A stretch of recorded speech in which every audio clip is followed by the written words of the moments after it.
Hello, fellow rebel capitalists. Hope you're well. Wanted to go over some news, at least an opinion from our good friend Paul Krugman on what could happen to the U.S. if we lose the greatest law that has ever been created, the greatest spending bill potential in the history of mankind, the Build Back Better Act. Well, to hear what Mr. Krugman has to say and all of his incredible insights, let's go to the New York Times. And then I'm going to obviously refute what Paul Krugman says, but I'm going to do it in a little bit different way. We all know that this is we all know what he's going to say. Spending is good for the poor, and therefore we need to do it because prices are rising, and therefore if we don't give poor people money, then they can't afford to put food on the table, and then their kids won't be able to go to school, then they won't get educated, then their kids will go into a life of crime, and it's this downward spiral, this feedback loop. And therefore, if we don't give people money, then the whole world is going to go to hell in a handbasket. And what he fails to discuss is how giving people money without them producing is going to lead to most likely higher prices, which puts them in most likely a worse spot than they were to begin with in aggregate total. But that's low-lying fruit. I can smash Paul Krugman on those talking points all day long. I want to take a little bit different approach. Let's start by going over this paragraph. Failure to enact a decent. What is decent? See, he's got the exact same problem that we outlined with Sam Harris and with I forgot the gentleman that he interviewed.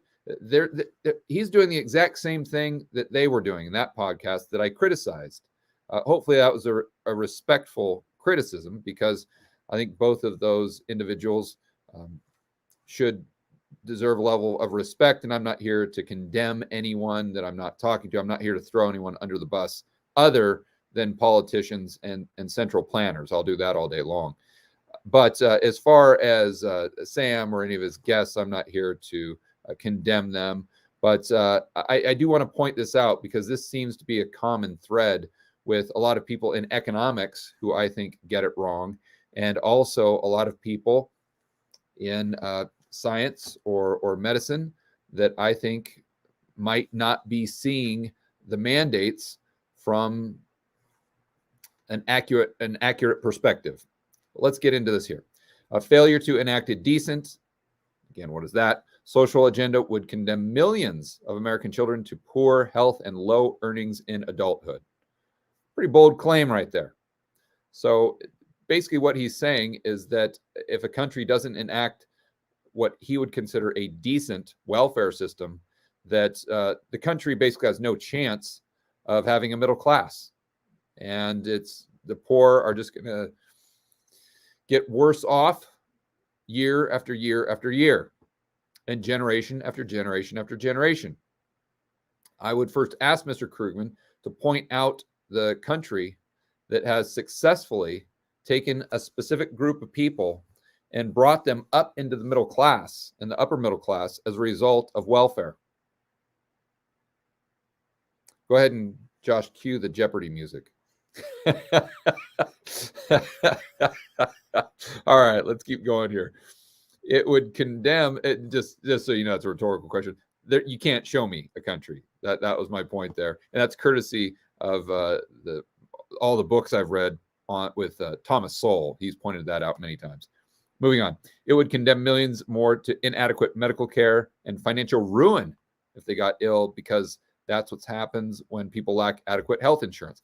I thought this was really interesting, because as you guys know, if you watched my videos yesterday, one of the things that New York is proposing in a bill, and I wish I was making this up, but I'm not. Actually, let's go to my Twitter feed and we'll check it out. These are some of the bills that are being voted on in New York, and this is at the beginning of January 5th. I knew it was sometime at the beginning of the year. So these bills, they might get passed, might not, but there's a probability they will. And here, Patrick Burke says upcoming bill to eliminate this group of people's access to health insurance. So I'd be very curious as to what Mr. Krugman thinks about this bill, seeing as how he is such an adamant proponent of absolutely everyone having health insurance. Interesting question. But even aside from the intense risks of climate catastrophe, well, Josh, there's something else I didn't realize. We've moved on. See, when I was growing up, it was global warming. You probably don't remember that because Josh is about 19 years old. But I'm sure most of you that were born in the 70s or the 80s, you remember that. It started off with global warming, and then it moved to climate change. It seems like now we've gone from climate change to climate catastrophe. So, not saying that we shouldn't worry about climate change, but what I am saying is the likes of Krugman and the central planners don't care about the climate. They just care about pushing a specific political narrative that is going to allow them to gain more power, more control. Let's move on. I'm not speculating here, he says. There's overwhelming evidence. Again, what does overwhelming mean? So that's like safe and effective. It's like dangerous. I don't know the definition. Like, how do you define overwhelming? It can be, and it's completely subjective. That's why that term is just really meaningless. But what's interesting is I want to say, wow, overwhelming. Well, let me try to understand how he is defining overwhelming. Let me click on the actual study. So, of course, it doesn't go to a study. It just goes to another New York Times article. And this is most likely one of Krugman's cronies, a way to break the cycle of poverty. And so this individual goes on and on and on about the benefits of welfare, food stamps, Medicaid, the government providing early pre-kindergarten. And he lists this study from a half century ago with a whopping 123 kids. Now, it is pretty incredible that they followed them, but relatively low sample size. But he gives all, hats off to him. He gives all of these studies and references them where it seems as though the lot of the poor has actually gotten better as a result of poverty. But unfortunately, what we're doing here is we're making the number one error in statistics. That is where you're confusing correlation and causation. So you can get a lot of correlations here.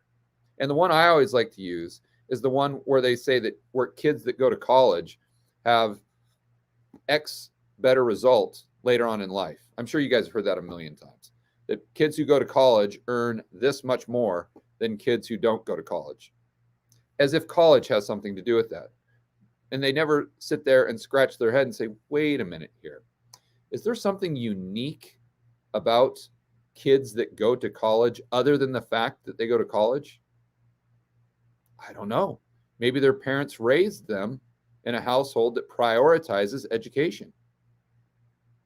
Maybe. Maybe the fact that they got good grades throughout school, not that this is any type of predictive measurement. I got terrible grades. Maybe it is. I don't know. Maybe the fact that they worked hard enough. You know what? I think, just on a side note, I think getting good grades is a great predictor of whether or not you're going to make like $100,000 a year. It's a very, very poor predictor as to whether or not you're going to get rich. I would say there's probably an inverse correlation to people's getting actually what would be considered rich, quote unquote, or wealthy with their GPA throughout high school. But I digress. So anyway, you could see that these kids that got better grades in grade school and in high school, maybe they're showing discipline. And maybe that discipline is actually why, when they got out of college, that they found more financial success. You see, it doesn't necessarily mean that it's college. And they just sit there and look, well, this group went to college, that group didn't, therefore it's college. And that's a very cartoonish, it's a very childish way to look at the data.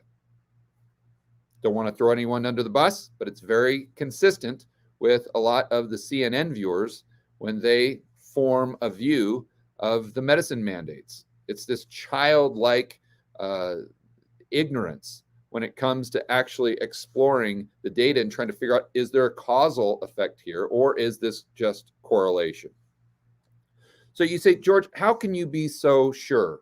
Well, let me show you. Let's go to a chart of the actual money that was actually, let me go back here, because he makes a point of talking about the 1964. So critics have used the supplemental. This is another thing that really frustrates me. It's this political correctness taken to an extreme. So when I was growing up, this was just simply food stamps. And that's why it was the food stamp of 1964. But for some reason, today, people are just way too fragile to say that they're on food stamps. So we've got to call it Supplemental Nutrition Assistance Program, SNAP. And back in the day, they had stamps, if I'm not mistaken, and they had like these things that would make it obvious that they were paying with food stamps. But now you'll notice they give them like an ATM card. So you can't tell who in line is actually paying with food stamps and who isn't. So one thing I would say here, and I think this is very relevant, is what's the probability of someone succeeding in life if they are this emotionally unstable? Like you guys know as well as I do, life is hard. And to do well at a job, it's difficult. And try starting a business. If you want to talk about something that's difficult, something that's stressful, something where you're constantly having to solve problems, and something that you're doing that's constantly putting you in the line of fire. Look at my Twitter feed every once in a while, or maybe look at some of the comments. Look at what some people say about me. And sure, it might be trolls, this and that, but they're always trying to put you down. They're always trying to make fun of you. I have people make fun of my hair. I have people make fun of the way I talk. I have people that criticize me constantly on these videos. And you know what? I don't care. Why? Because I'm not emotionally unstable. I'm not fragile. When I was growing up, kids were taught to be anti-fragile. Remember, sticks and stones may break my bones, but names will never hurt me? What happened to that? See, that's the way I was brought up. So I can take these things and it doesn't affect me. I don't lose sleep over the fact that someone called me some sort of name on Twitter, as an example. And that has been one of the things that has made me very successful in life. If I didn't have a thick skin, I'm almost positive that I would not have had the success in life that I've enjoyed. So why do we have to coddle these people, right? And I would ask those people that maybe would argue that we should coddle them, are you doing more harm than good? This, again, should be a cost-benefit analysis. That maybe being too politically correct, or I would argue politically correct in the first place, maybe that is doing more harm than good because you're making people too fragile, when in the real world, that fragility is detrimental. But let's stay on focus here. So the Food Stamp Act in 1964. So this critique is flat out wrong, he says. And a 2018 report by the Center for Budget Policy Priorities concluded that food stamps has helped to dramatically reduce child poverty, and that twice as many children would live in deep poverty without the program. Really? Okay. Well, this should be very easy to determine. If welfare just in general, it's obvious that it helps people come out of poverty, then if this is true, then the more money we spend on welfare, the less poor people we should have, especially over time. Because one of their arguments is it breaks the cycle of poverty, meaning it doesn't go from one generation to the next generation to the next generation. So if we look at it over, let's say, 30 or 40 years, the more money that was spent on welfare, the less poverty there should be. All right. Well, here is the amount that we are actually spending on welfare. And so let's look at the date here. So this is 1964, let's call it. And I don't think this is adjusted for inflation. And obviously we had a significant amount of inflation in the 1970s.